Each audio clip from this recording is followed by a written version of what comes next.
President Obama made the case for the $3.7 trillion federal budget he's proposing to Congress.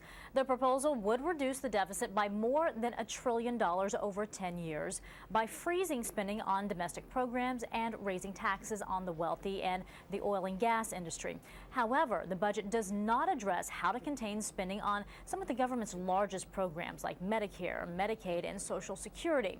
The president said that's a job for Democrats and Republicans in Congress to work out together. All sides will have to do a little bit of posturing on television and speak to their constituencies and, rally the troops and so forth. But ultimately, what we need is a reasonable, responsible, and initially probably somewhat quiet and toned down conversation about, all right, where can we compromise and get something done? But the GOP remains focused on cutting costs. Republican leaders say the president's budget calls for too much spending, borrowing, and taxing.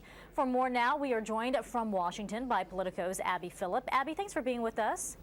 Thanks for having me tonight. All right, first and foremost, why doesn't the budget address Medicare, Medicaid, and Social Security?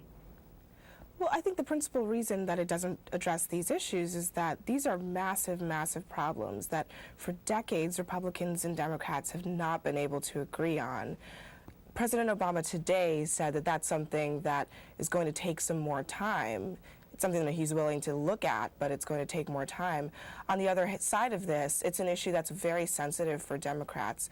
A lot of the older constituencies, the retirees, are very concerned about potential cuts to Medicare, Medicaid, and Social Security. And in order to touch that issue, it's going to be delicate negotiations among Democratic constituencies and Republican constituencies that are worried about that. But, Republicans have criticized the president for not dealing with big entitlement programs. But at the same time, have they advanced any legislation that reduces spending on Medicare, Medicaid, and Social Security? They haven't. And that's perhaps the biggest indication that no one in Washington right now is really ready to touch that, what we call the third rail of politics. The budget proposal also calls for spending cuts to programs the president strongly supports, and many of them help lower-income people. So does he risk alienating his base, or is his greater concern here, Abby, getting a budget deal done?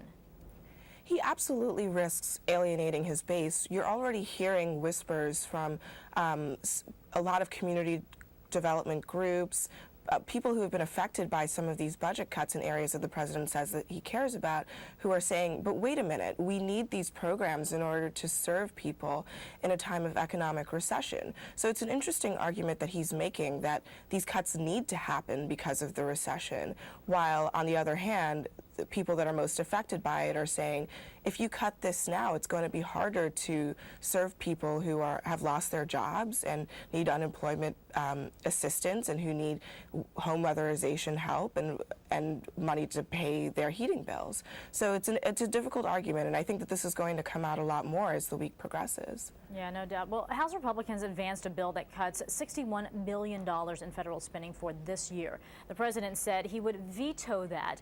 Are the two sides going to be able to come together and work out this budget?